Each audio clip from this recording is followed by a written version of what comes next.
specialist.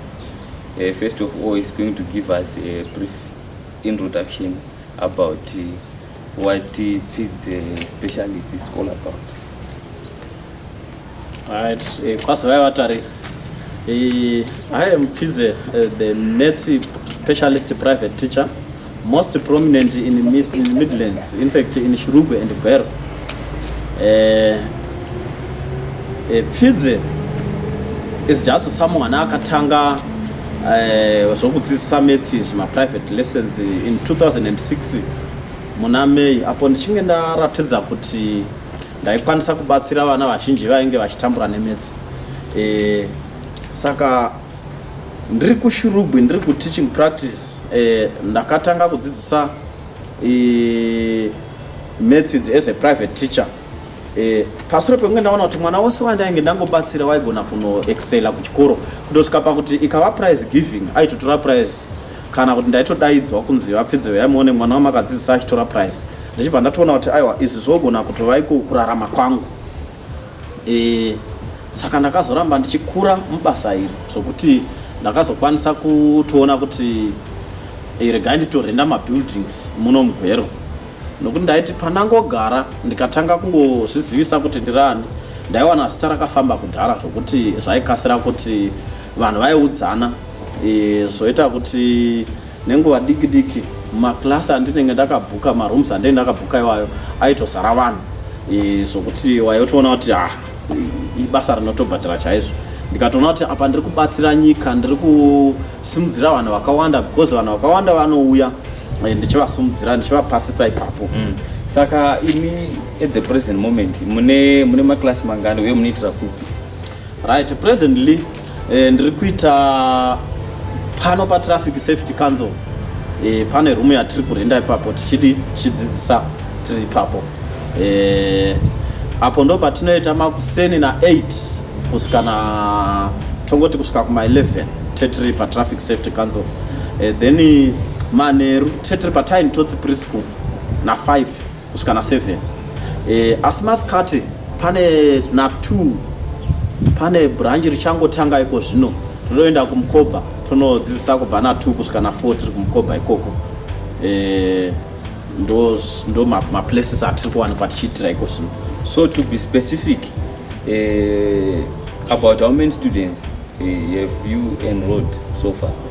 Right, muno mutauni nokuda kuti zita ranyatsokura plus ndiri kutora from different directions, kana iko zvino tichiri muna early Feb apa maresults egore rapera November asati atobuda, klasi yatozara, ndatova klasi yedu inogona kuakomodeta vanhu vanosvika about 32 33, but ikono atozara zvokuti tiri kudoshawa kuti ndodzosera here vamwe vari kuda kuuya, but nenyaya yekuti vanhu vanongoramba vachiuyawo vachida rubatsiro unongozowanikwa uchidocreata imwe space kuti ipapapa tiri kutotasira kuti tichavhura rimwe group. Saka tiri kuti klasi yatozara zvokuti ndakutozama kutsvaga minzi dzokuti vanhu vakwane, nokuti munhu wese anoda rubatsiro rwaPfidze. Saka mukuno kutraffic tine vanhu vari around 30, kutine tots preschool vari a bit more than 30. I can't tell the real number, but ndikabatanidza kuno kutraffic kutine tots nekumukobha ndowana mastudents angu ose achinanavira kuna na 70 so far. Okay. So in as far as your lessons are concerned, do you offer your services as a class, or you also have a specific package whereby you reach out to a student one-on-one as an individual, or just as a class? Right, I give my service to a class because since I am the one ari kudiwa service yake ne almost everyone in Gweru vose vanoafoda mafees angu vanowanikwa vachida service yangu. Saka zve one ndinogona kuzvida, but ndotoshawa kana mukana wacho nokuti I am always busy. Nguva yangu yokuzorora ishoma stereo. Okay, so kune vanoda kuti vatange vapinde muchirongwa chamuri kuita ichi, ndedzipi nguva pagore vanofanira kuti vaenrole in January, or munoita during all the holiday kana kuti munongoita during pakati pematerm? right. Ine I'm always on. Kana ichitova holiday ndinobata vana vanobva kuzvikoro zvakawanda zvokuti almost schools from all districts or all provinces in Zimbabwe. Panotova nevana vandakadzidzisa from all the provinces, because tinowana kuti maprovince ose especially ane maboarding schools. Kana vanhu vemugwero vanoendesa vana kumaboarding schools kana yava holiday vanowanikwa vachitowisa vana vachitotsvaga Pfidze kuti vawise vana vavo. Saka kana iri holiday ndowanikwa ndichitora vana kubva form 1 kusvika form 4 and kana iri holiday yakaita seyaDecember ndinenge ndine vana vari kumirira kuzoenda maform 1 zvokuti vazhinji vacho vanozoenda maform 1 vati vapedza syllabus zvavanofanira kuzoita form 1.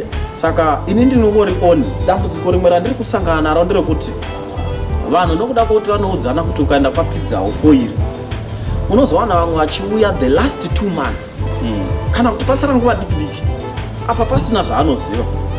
Ivavo ndo vanhu vanowanikwa vamwe vachinditirawo madhi. Kazhinji kwangu kunofoirwa nemadhi, ndisingari kuti hazviwanikwe zvokuti kune vamwe vanofoira chaiko chaiko, but madhi ndo failure mark inonyanzokuwanikwa kwangu. Asi vane vatanga nemi in time, you are very sure kuti kazhinji kacho vose vanobuda zvakanaka. Ndikatarisa ipapa pana June last year, that is 2013, ndakakwanisa kubudisa 5 A's, 17 B's, 17 C's and 6 D's. Only that. Hapana kuwanikwa pachibuda ma-U kana ma-E.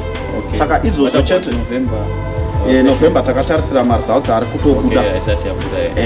Saka izvozvo chete zvotondiudza kuti ndokwanisa kupasisa vanhu vose. Epapa ndikatarisa pane vakafoira 2 chete ndo vakafoira zvandingati ava vakafoira vachiuya kwandiri.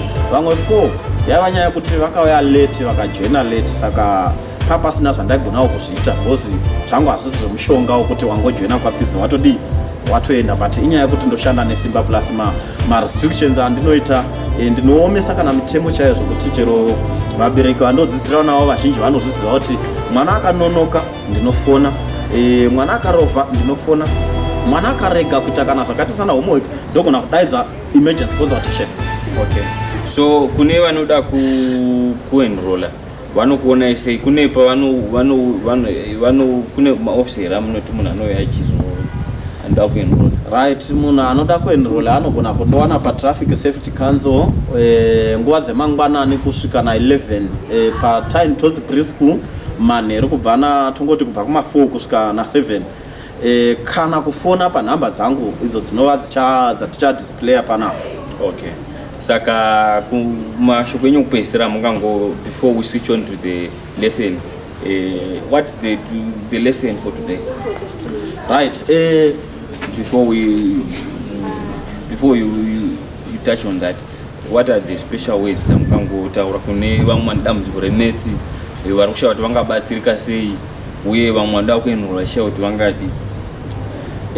Vanhu vanoda kujoina kwangu dambudziko nderekuti inini ndochaja mafees andinogutsikana nawo, okuti kana ndava pabasa handina rimwe business ndo rinenge rava business rangu, asi chandoda kuudza vanhu ndechekuti zvakachipa zvinodhura, nokuti unowana vanhu vachitanga vaenda kumwe kwakachipa vanopedza kana gore avakuda kunonyora kuti chirega ndinde kuna Pfidze ndiyo unogona, avakuuya avakungoita zvishoma apa achakavhisira basa ofoira ochizotanga kubhadhara zvaimboramba kubhadhara zviya gore rinouya aona kuti ndakazvinonokera, asi kuti ndodi saka ndoda kukurudzira kuti vanhu vanoda kuuya kunoku ngavakasire nguva iripo. Kana aida kunyora June aida akatanga sokuti November vachingonyora iye ototanga, anoda kuonyorawo November kana aida kutanga sokuti June vari pakundogadzirira pa iye otogara atanga vachinyora iye avakusara achinda mberi. Saka ndinokurudzira kuti vanhu vauye right on time, kana kuti vandifonere. Maths hadzimbogozhi kupasisa, maths tinongodzitora isusu tinotaura tichiti we reduce maths to ground level. Mapasirwo aitwa ashona panguva yandava mwana wechikoro ndo andiri kuona achiitika maths kuvana vandodzidzisa. Ipapa tine vamwe vana vangu vandauya navo panapa, vamwe vandakadzidzisa vane maresults akabuda neumwe wakamirirawo maresults vauya kuitawo zvapupu vachitaurawo zvavakaonawo nokuno kwaPfidze. Okay, we thank you very much Mr. Pfidze. So what is the topic for this session? Right, I'm just someone who is very adventurous. Parisino, I am starting to film my lessons, to produce video lessons, so that I can spread my lessons throughout the nation. I even intend to open up disc shops for these video lessons. So as for today, we want to film a lesson that is the revision of a test which has just been written, which covers the topics trigonometry, sine rule, cosine rule with the bearing, which involves stories in bearing. Okay. We thank you very much, Mr. Pfidze. Tinotasira kuti a lot of students are going to benefit from your lessons. So those who want to enroll to study maths with Mr. Pfidze, call the number which you see on the screen now. So at the present moment, we are switching to the lesson. Right. Saka inini ndichitry kutsanangura ndichitry my level best to explain zvokuti iwo unonzwisa nditi iwo ndibetserewo nokuti pausina nzwisa unobvunza tiroze bvunza kwese pausina kunzwisa ipapo ndo paunobvunza tiroze right. This topic, this revision, this is the revision of a test that was covering the topics trigonometry, sine rule, and cosine rule with the bearing all together. Right. Let's do the revision.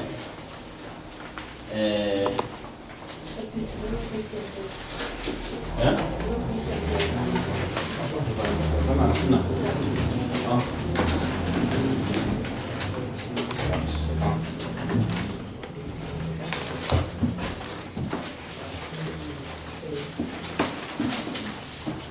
Right.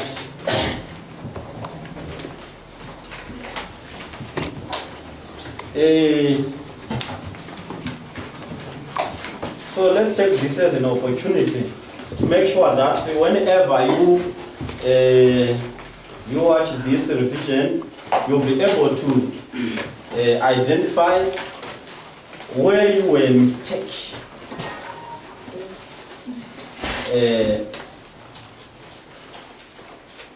Right. I said it covers. It is a progress check test. It was progress check test covering sine and cosine rule, trigonometry with the bearing. Right. You'll find that most of the questions were in form of what? Of statements. That is stories. Altogether. Right.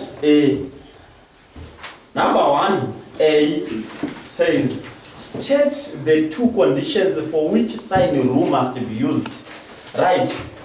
We must know the conditions for which sine rule must be used. We must also know the conditions for which cosine rule must be used. Why? Because sine and cosine rule both talk about a generalization used to solve non-right-angled triangles. Altogether. When we say solving non-right-angled triangles, solving non-right-angled triangles means finding size or finding lengths and angles that are not given, that are missing altogether. Right. So let's have the two conditions for which sine rule must be used. When do we use sine rule? When do we use sine rule? When given what conditions? When do we use sine rule? Tanya? When given two sides and one angle opposite. When given two sides and one angle opposite one of them. She said when given two sides and one angle opposite one of them, can someone say it in a better way? When do we use sine rule? Yes, Memo? At least 2 angles on any one side. Right, she did not correct that one, but she said another condition. And when given one, condition one, at least 2 angles, at least 2 angles, and any one side. At least 2 angles and any one side.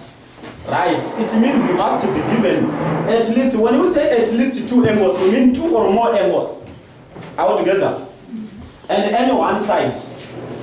Right, the side is no condition. Any side altogether. At least 2 angles. When we say at least, it means 2 or more. When we are given 2 angles, it means we can calculate the third angle by considering the fact that sum of interior angles of a triangle is 180 degrees altogether. So when given 2 angles, it means you can now find the third angle altogether. Right, by adding the 2 given angles and subtracting from 180. Right, condition number 2, when else can we use sine rule? Sine rule. Let's correct what Tanya was trying to say. Let's say it in a, yes? We're given at least 2 sides on any opposite one of them. Right, when given 2 sides altogether, when given 2 sides, 2 sides and the angle opposite one of them, and the angle opposite one of them. Right, we must be given 2 sides and the angle opposite one of them. That's when we use sine rule altogether. These are the 2 conditions for which sine rule can be used. We said sine rule is a generalization used to solve non-right angled triangles given the conditions at least 2 angles and any one side, and 2 sides and the angle opposite one of them altogether. Right, let's have the conditions also for what? For cosine rule. Right, does anyone have a question on this? Right, we said we use sine rule and given at least 2 angles and any one side, then 2 sides and the angle opposite one of them. Right, and when do we use cosine rule? This is important. When do we use cosine rule? Right, why is it important to know when to use sine rule and when to use cosine rule? It is important because in ZIMSEC they don't tell you that you must use sine rule. Neither do they tell you to use cosine rule altogether. Right, it's you who decide what rule to use, especially considering what you know about the conditions for sine rule or what? Cosine rule. And right, when do we use cosine rule? On what conditions do we use cosine rule? The question says Dennis Combine. Okay, panapa ndina Dennis Combine, a former student, yeah, Mr. Pfidze. Yes, with some special ways to share with us, and also joining this program. So can you briefly introduce yourself? So my name runs Dennis Combine, and the former student, Mr. Pfidze, that I joined in February 2013, and I played my exams in November, and because I my results izvi ndo zvakandisunda kuti ndijoine Mr. Pfidze. Ndakatanga kunzwa vanhu vachitaura nezvavo asi hana mbonyanyo kuita basa nazvo. Asi nekufamba kwenguva ndakazotanga kuzvikompera results angu nevamwe mastudents avaimbodzidzisa ivo, ndikaona kuti this was the perfect opportunity yekuti ndikwanise kutanga kudzidza maths zvakanaka.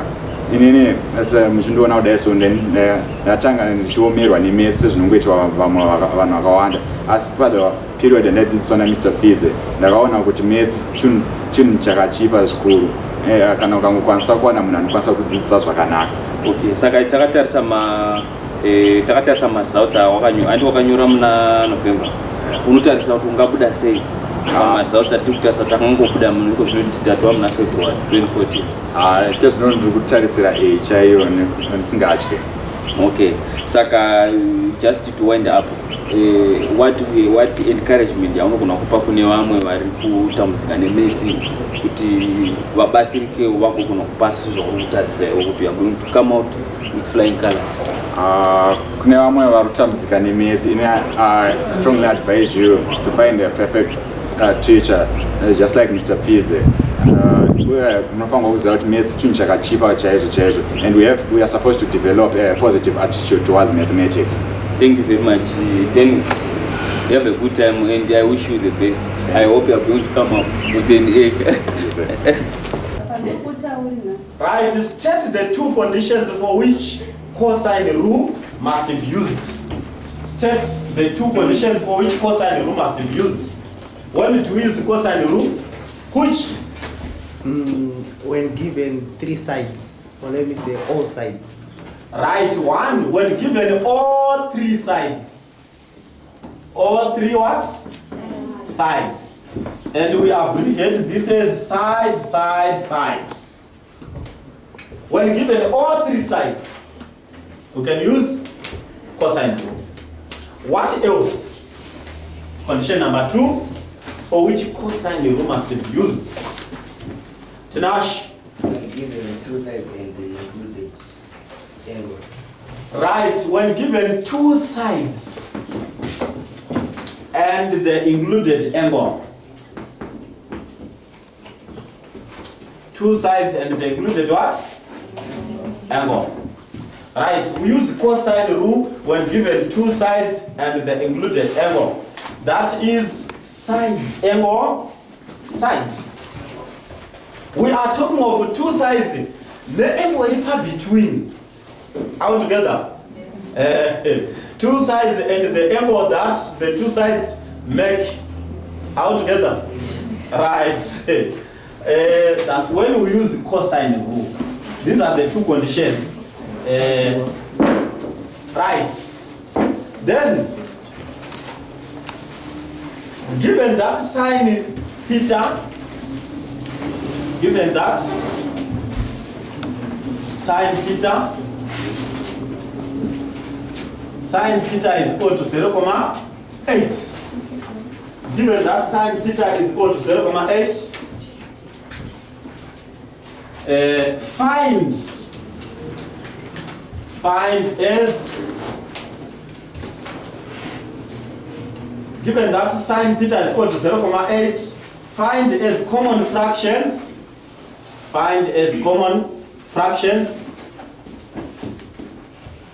in their lowest terms. In their what? Lowest terms. Comma the values of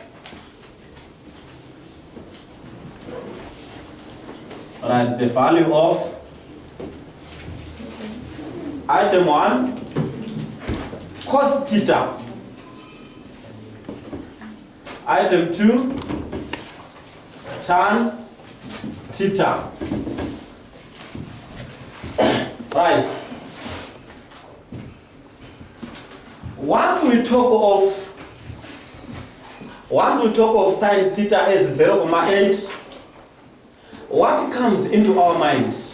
We are talking of what we call trigonometry.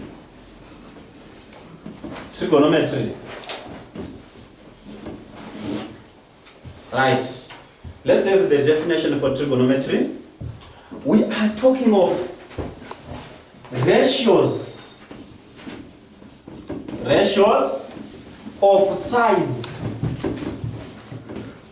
of a right-angled, ratios of sides of a right-angled triangle. Ratios of sides of a right-angled triangle with respect with respect to the given angle. To the given angle. Right. That's trigonometry. All together. Let's get into detail about let's get deeper about this. Let's have a right angled triangle like this. Right. With this as the right angled triangle, we have, let's assume that this is our angle theta. Let's assume that we are given this as the angle theta. So we are talking of this as the given angle. All together. Let's assume this to be our angle theta. Right, with that as our angle theta, we are saying we must know about the sides of the right angled triangle. All together. One, let's consider we have the opposite side. We have the opposite, adjacent, and what? Hypotenuse. Right. The side opposite this angle theta is the opposite side. All together. It is opposite in what sense? It is opposite the